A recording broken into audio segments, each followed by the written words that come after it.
Welcome to the first of Bright Green's interviews with the leadership candidates for the Wales Green Party. Before we go any further, please do scroll down below and hit that subscribe button. It means that you won't miss any of our interviews with the other candidates in this election or any of the other videos we're putting out in the coming weeks and months. So without further ado, I'll introduce our candidate for today. I'm absolutely delighted to be joined by Anthony Slaughter. Anthony, how are you doing? I'm good, thanks, Chris. Good, thanks. Thanks for having us. Brilliant. It's great to be with you. So I'll start you off with hopefully quite an easy question. So you're the incumbent leader of the Welsh Green Party. Why are you standing for re-election? I've been leader for 3 years now. It's been a really exciting 3 years. We've seen real growth in activity and membership across the party. After a period before that, when it was in a bit of a slump, we were seeing leaders just leaving midterm. So it's been really exciting, engaging with members, building the party up across Wales. We've seen lots of local party activity across Wales, membership rising, interest rising, our most successful ever Senedd election results. So I want to keep that momentum going and that continuity. I'm really keen to take this forward because I'm very excited about where we are right now and the potential for where we can go. We've got council elections next year, which are going to be our big breakthrough into the Welsh political scene. We're going to get councillors elected across Wales. I'm very keen to use my experience and my skills to make sure that happens. So you've mentioned there a few things that I wanted to pick up on. The first of them is the Senedd elections. So you're right to say that the Greens got their best ever results in those elections. However, the Green Party didn't break through into the Senedd. It didn't win that first seat in the Welsh Parliament. Why is that? Yeah, it's just to reassert, it was very, very much our best ever result. We broke our records across Wales in constituencies as well as regions. We came out well ahead of Abolish the Welsh Assembly Party and the Lib Dems, despite the media really bigging up the Abolish Assembly Party. But as you rightly say, we didn't make that crucial breakthrough. There isn't a Welsh Green Party Senedd member at the moment. We did come so frustratingly close. Both Amelia Womack in South Wales East and myself in South Wales Central were very, very close to being Senedd members. And one thing I would point out, we have an element of proportionality in this election with the regional list, which does help, but it does also confuse the voters. And it's very similar to the Scottish system. So we've got people asking us, if they can do it in Scotland, how come you haven't made that breakthrough in Wales? Well, the one key difference in the Scottish system, on the regional list, they have 7 seats on the regional list. Here in Wales, it's 4 seats on each regional list. If we had the Scottish system with 7 seats, I would be a Senedd member now. We would probably have 2 Senedd members. So that doesn't sugarcoat the pill that we haven't got one, but building on that result, which was a fantastic result. And what I really take away from this, what makes me, not just the numbers that make me say it's the most successful result, was how the party felt after the election. It was a very unifying campaign. People pulled together, worked together, and came out of it, unlike previous Senedd elections where there was a great sense of disappointment. The party came out of this one with a sense of we can do this and we can do so much more. And that starts with next year's council elections. So you've touched on the electoral system being a factor there. And you're right that in Scotland the regional lists are much bigger, which means it's easier to get that first seat. But I guess what I'd want to put to you is, in Scotland, the Scottish Greens have had MSPs pretty much since the Parliament was established. In Northern Ireland, the Greens have been in Stormont for many years. In England, the Greens won their first MP in Caroline Lucas in 2010 and are in administration in more than a dozen councils across England. But in Wales, you're in a situation where in the last local elections, the Greens won 1 seat and time again failed to win that first Senedd seat. So to me, it seems like there's something beyond the electoral system there, because in England, the Greens have won in first past the post elections on councils and in Parliament. So what's going wrong? I would say in the last 3 years, what's going right. You're right. You're absolutely right to point out the difference. And we have to work with the electoral systems we've got as well. We can't just keep saying we're not getting elected because of the electoral system. We want to see a fairer electoral system. There is talk of this system being fairer next time in Wales. But yes, we have to work with what we've got. And I think for a long time, we were a very small party and a very isolated in different parts. And was the rural aspect of Wales as well counts against us sometimes. But I can't help repeat myself. In the last 3 years, I've really seen that since, and it's not just down to me, it's been a great team of people, great people have come forward, new members and old members coming back. it feels like we are on the right path now to get those Senedd members. I'm beyond frustrated that we didn't get them this time, but I do feel very, very positive that we can do them now. We will catch up with the rest of the United Kingdom. If it's good enough for Scotland, it's good enough for Wales. And this leads somewhat into what I wanted to ask you about next, which is, as we've already said, in the last local elections in Wales, the Greens just won 1 seat. We have in May next year the first Welsh local elections for 5 years. For those who don't know, the Welsh local elections don't take place every year like they do in some places in England. It's a 5-year cycle. How will you as leader guarantee that the Greens will have more seats on councils across Wales next May? Well, as I said, we came out of the Senedd election, and part of the preparation for the Senedd election was also not just this target of getting Senedd members, it was the start of our council elections, Breakthrough 2022. We've got a great team in place. We've just taken on a new staff member, so we're increasing our staff members. Local parties are organised across Wales in a way that they've never been before, not in my experience. We've got target regions, target wards selected across Wales, really good work going on. The work's been put in over the time. We've got a serious programme, exciting things happening in Cardiff, which I'm sure we'll touch on. So I'm fairly confident we are going to get 10 to 15 councillors across Wales next year, and that will be the breakthrough that's needed, because then people in Wales see elected Greens, and that's the big hurdle, because people in Wales haven't seen elected Greens. And we know, you and I know, what one elected Green does in the room, Caroline, or in Scotland. It changes the narrative because people see that Greens get things done, Greens mean what they say. So that is why next year's breakthrough is so crucial, but I'm absolutely confident we will make it. So in the interviews that I've done with some of the deputy leadership candidates so far, one of the things that's come up is the idea that the Wales Green Party isn't at the moment really an all Wales party, and that it's very much focused along South Wales, along that the urbanised area around the South Wales coast. You've mentioned 10 to 15 council seats. Are those going to be in places outside of that strip, or is that concept of the Wales Green Party only really being about Cardiff, Swansea, Newport, and so on, going to be reinforced by those elections? I really don't recognise that perception. And the 10 to 15 seats that I'm talking about are across Wales. They're in North Wales, they're in West Wales, they're on the South Coast. We have a larger membership in the metropolitan areas on the South Coast, but I don't recognise this idea that we're not a Wales party. I mean, pre-pandemic, I spent a lot of my life on trains. The last thing I did before the day before the first lockdown was announced, I was in North Wales at their AGM. A couple of weeks ago, I was at a Neath Green Party fundraiser in person, one of the first in-person events. Obviously, I've been doing it all on Zoom since then, but I attended meetings in Ceredigion and I attend meetings in Brecon and Radnor. And that is one of the things that gives me hope, is that the local parties are gathering, even in really rural areas. And in some ways, the pandemic's helped with that, because it was always hard for those local parties to meet anyway, because they were spread out over such a far area. So shifting everything online has actually helped in some areas, but we're seeing growing membership in every local party, even the small ones. We're seeing interest, and we had the Global Rally for Climate Justice in Cardiff on Saturday, and part of the ones that are going on across the UK and the world. And I was really pleased. We had a Green Party contingent, and it wasn't just Cardiff. There were people from Carmarthen, there were people from North Wales, there were people from Neath, Swansea. So I sort of beg to differ on that perception that we're not an all Wales party. Perhaps some people only have experience within their local party in the areas where they work, which is natural, because that's what they know. But in the 3 years as leader, I have spent, as I said, a lot of time on a very inefficient train service travelling around Wales, working with our members across Wales.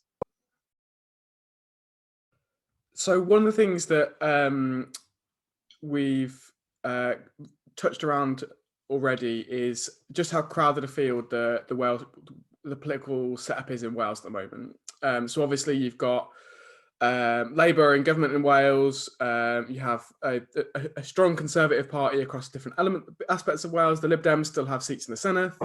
Then you have Plaid.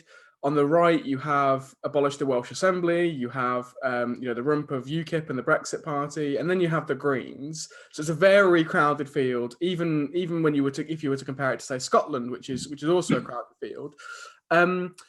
Where do you think the Greens should be pitching themselves politically in that context, where you've got this multitude of parties all vying for position? I think we've got a clear and unique position, and you're right. is a complicated situation in Wales. You've got Welsh Labour, which are undeniably more Labour than UK Labour, more traditionally Labour, but they get away with a lot of lip service. We've had 20 years of devolution, and Wales has the highest rates of child poverty in the United Kingdom. Welsh Labour has failed. Neoliberal Welsh Labour policies have failed across every area of policy making in Wales. It's a really good collection of essays out recently, The Welsh Way, which is activists and academics from across all different policy fields, highlighting just how Labour have failed. So that's a key thing that we have to get across. So it's that difficult message of, you have a lot of worthwhile ambition in Welsh Labour, things like the Wellbeing Future Generations Act, a lot of well-meaning ambition that doesn't get delivered in implementation. So we have to be there. And it's a tricky balance, because we have to welcome the noises and the movements in the right direction while highlighting, especially things like climate change, the climate emergency, not going far enough, not going quick enough. So we are unique. Our policies are, we are the most radical party in Wales, and the most radical progressive party, I would say. Some of the right-wing parties are very, very radical in a different way. There's always been the overlap. Yes, we have Plaid Cymru, and in some areas there's a lot of similarity. In other parts of the country, there's more of a tension. But again, it goes back to what we were saying earlier about the voting system. We have to win in the situation we're in. So we have to take on those parties. We have to get our message out there, our unique, clear message about social justice, racial justice, and climate justice. We're the only party in Wales, like in the rest of the United Kingdom, that makes that link between inequality, climate justice. We have to be out there, which is why I'm keen to carry on, because I have built up a profile. I'm known in the Welsh media. The Welsh media we don't have a Senedd member, and just to correct you, the Lib Dems only have one Senedd member by the skin of her teeth. But we still get, in the run up to COP26, people coming to us, to me, rather than the Lib Dems or Plaid, because they know that the Greens have got a unique take on what we're facing at the moment. You mentioned there that unique position for the Greens, and earlier on you mentioned what's been going on in Cardiff. So I just wanted to spend a little bit of time talking about that. So for viewers who don't know, the Welsh Greens and Plaid have entered a cooperation agreement for the local elections in May, and are standing on a cooperation alliance. Now, you say that the Greens have a unique perspective on things, and you say that you need to get the Green message out there. So why is it that you've formed this alliance with Plaid in Cardiff for the local elections? This is incredibly exciting. It's one of the things I'm really, really proud of being part of this. First, just to be clear for people what it is, we're not talking about 20th century, 19th century politics. This isn't horse trading. This isn't non-aggression pacts or standing, you don't stand there, we don't stand here. This is coming together in Cardiff, and I must stress this is a Cardiff-only arrangement. The situation is different across Wales with local parties and with Plaid, but coming together on a common platform under the banner Common Ground. And we've been quite clear in interviews, because it's basically myself and Rhys Ab Owen, the Senedd member, Plaid Cymru Senedd member for South Wales Central, have been the driving forces behind this. And we've done a lot of media about it. And the line that comes out is, we don't agree on everything. We'd be in the same party if we agreed on everything. We do agree on a lot, and the stuff we agree on is urgent and needs to happen soon. I just wanted to flag there that your connection was breaking up a little bit. I don't know whether there's anything you can do about it, but if not, I'll just crack on and we'll see how it goes. So in the last few months, what we've seen is a number of relatively high-profile members of the Welsh Green Party leaving the Greens, some of whom have gone on to join Plaid. So just last week, Emily Durrant, who was the sole Green Councillor in Wales, joined Plaid. We've had other Senedd candidates defected from the Greens to Plaid, and other members as well. What's going on there? Relatively is a good word when you say high profile with regards to people in Wales. There've been a couple, there were three recently. This one was, and they are very, very separate issues. One is very personal issue, personality clash. One is actually subject to a complaints procedure, so I can't comment on that. There's a complaint by someone who's left the party and a complaint against someone who's left the party. So that's a very localized issue. It's deeply regrettable. You don't want to lose any of our talented people, promising people. Emily is a surprise. Emily, I've worked very, very closely with Emily over recent years on agricultural policy and in the Senedd election. She was very isolated where she is. she had told me already that she had indicated to us that she wasn't going to stand again due to family reasons. She's started a new relationship, which involves new stepchildren, and she's moving out of the area. So there's a lot of personal issues going on there. Still deeply sorry to see Emily go. She's a brilliant councillor. If she does stand again for whatever party, wherever, I do hope she gets elected, because she does sterling work for her community. But it's not a mass. It's not a storm of people leaving. Those are the cases that have come up recently. They've all come up quite close together, which highlights it. It's also not a one-way street. I mean, last year, after we passed our motion saying the Welsh Green Party comes out in support of Welsh independence, we had people joining us and saying they were so pleased they could finally vote for a progressive party that backed independence. They weren't comfortable voting for Plaid, for whatever reason, or joining Plaid. So it works both ways. There's a two-way traffic on this, and we've recently had, as I'm sure Green parties across the UK we have had a lot of people coming back to us from Labour. I have conversations throughout the year in the bubble, and there are 2 or 3 councillors, Lib Dem Labour councillors, who are very, very close to defecting to the Greens in Wales. And I think what they're waiting for is that breakthrough next year. If they see other Green councillors, there are people I am very confident of who will defect from the Labour Party and Lib Dems to become Green Party councillors. So it's, politics is always in flux. And I think that's part of what makes the deal in Cardiff so unique. That tackles that, because people are looking for answers. People want answers quickly. And you can see the temptation as a lone councillor to join a group, be part of that group. But as we grow and as we make that success next year, I think it's will become a thing of the past, and we will see much more traffic the other way. Okay, I have a couple more serious questions for you before I move on to some more flippant ones. The first of them is, imagine you are re-elected and you're sitting where you are now in a year's time. What would you be most proud of having achieved in that year? The 10 to 15 councillors, the increased membership, the amazing number of, an increase in what's already happening is the number of increasing the young, keen, dedicated people coming forward and taking up roles in the party. I'd be very proud, because I believe in a year's time, Wales Green Party will look far more diverse than it does now. These are all things that I'm confident we will achieve, and that's what I would be proud of in a year's time. And some viewers might not know, but the leader of the Wales Green Party has a seat on the Green Party of England and Wales executive. And so I wanted to ask a quick question about that. So you've been sitting on the executive now for 3 years. Yeah. And over that time, the Green Party of England and Wales, it would be, I guess, charitable to characterise the situation on the executive and kind of at a central level as being, in a state of turmoil, particularly over the issues around transphobia in the Green Party. So, for instance, Sian Berry didn't re-stand as leader because, and she stated in her statement that it was because of issues around transphobia in the party. As a member of GPEX, of the executive, and then also in your leadership role within the Wales Greens, what would you like to see happen in terms of tackling transphobia in the party?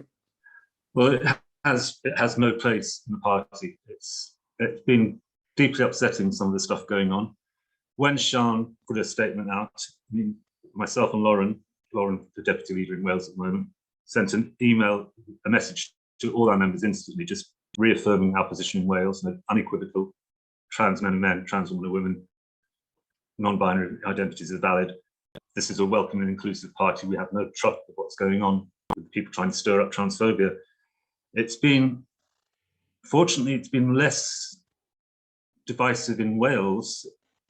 I'm very pleased with that. But yes, it's been deeply upsetting at the party level. And I think we're moving in the right direction now. We're not out of the woods by a long way. I mean, the leadership election, the GPW leadership election, brought the issue to the fore, I think, and we saw a very, very clear result in the 2 teams that came so far ahead of everyone else.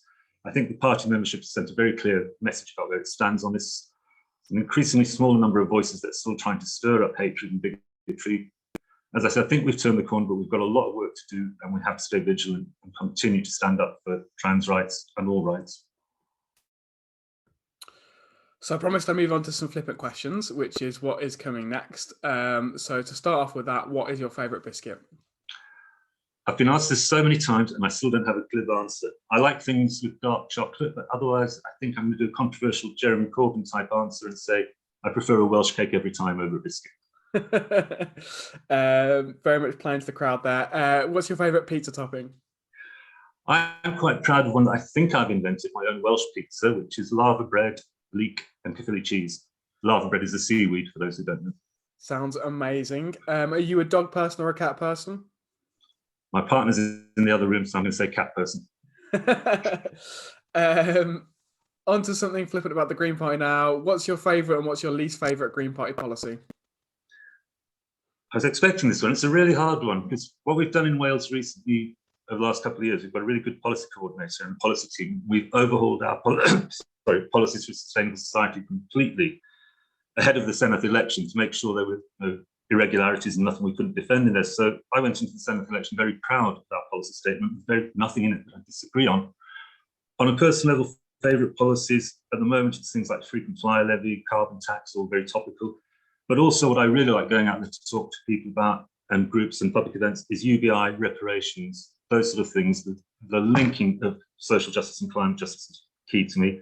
As leader of Wales Green Party, I'm really proud of our policy to support Welsh independence. It's a real game changer. It makes so many other things possible and it was the right thing to do. Least favourite policy, as I said, I don't have anything in the policy document that I disagree with. I find what we're going through now, trying to select the leadership team, our constitutional setup framework to try and increase diversity in that is quite clumsy and not quite fit for purpose. I'd like to see that changed. I'd like it to be impossible for there to be a majority of males on the leadership team of 3. So we need to find the wording to get the wording right for that. But almost looking at this election and the slate of candidates you're interviewing, that's almost happening by evolution anyway. So it's just a case of fixing the wording afterwards. Okay. What book has most influenced your politics? And another tricky one, because reading is everything to me. I mean, one of the first ones, as a younger person, one of the first ones would have been The Ragged Trousered Philanthropist, the Robert Tressel book. Just such a good introduction to social inequality, the birth of trade unions. Shortly after that, Silent Spring by Rachel Carson, just really highlighting. And the shocking thing about that is to realise that book highlighting environmental catastrophes now over 40 years old. So there's so many. And one I refer to quite often at the moment is Hope in the Dark by Rebecca Solnit, just a reminder that what we're fighting for is worthwhile and we must carry on fighting for it, whatever the setbacks. That would be, and being Wales again, all of the Raymond Williams work is very vital to what we're doing in Wales. I couldn't echo more that every single person should read The Ragged Trousered Philanthropists. It very much is a life-changing book. So my last question for you is, who in the Green Party do you find the most inspiring? Oh, shall I say the obvious one? The one without doubt everyone's probably said is Caroline, but I've been really impressed. I mean, you mentioned me being on GPEX, and it's been really good. I think that's got stronger in the last years, the relationship between Wales and the wider party, like being part of GPEX, being part of Polcom, and just so many inspirational people, impressive people. And Sian Berry stands out as well. Sian is an incredible leader. Amelia is always impressive. It's like trying to pick your favourite sibling. There's so many of them. That is a beautiful way to put it. Anthony, it's been an absolute pleasure. Thanks so much for joining me. Thank you. So don't go away just yet. I have a few final bits of admin before you leave. The first of them, you know what I'm going to say, is to scroll down right now and hit that subscribe button. You won't miss any of our future videos and it helps us out a big deal as well. We've been talking for half an hour now. I'm sure there's plenty in here that you agree with, plenty in here that you disagree with. Let us know what you think in the comments down below and keep the conversation going there. The second to last thing I have to say is that Bright Green, if you're new to us, we're not funded by billionaires. We don't have big business donors. We're exclusively funded by the kind and generous donations of people like you. We ask people to donate just £5 a month, which is what enables us to put out these videos, these interviews, to run our coverage of Green parties across the UK and across the world, of the Labour movement, of social movements and the wider left. So if you are able to donate, please do head to bright-green.org/donate. And the final thing I have to say to you is, if you're a member of the Wales Green Party, as I'm sure many of you are, make sure you vote in this election. There's going to be more interviews already on our YouTube channel. We should have interviews with 2 of the deputy leadership candidates. We have, I think, 3 more still to come, or 2 more still to come. So watch out for those and make sure you vote in the election. Don't forget to vote. So that's all from me. Thank you so much for joining us, and I'll see you very, very soon.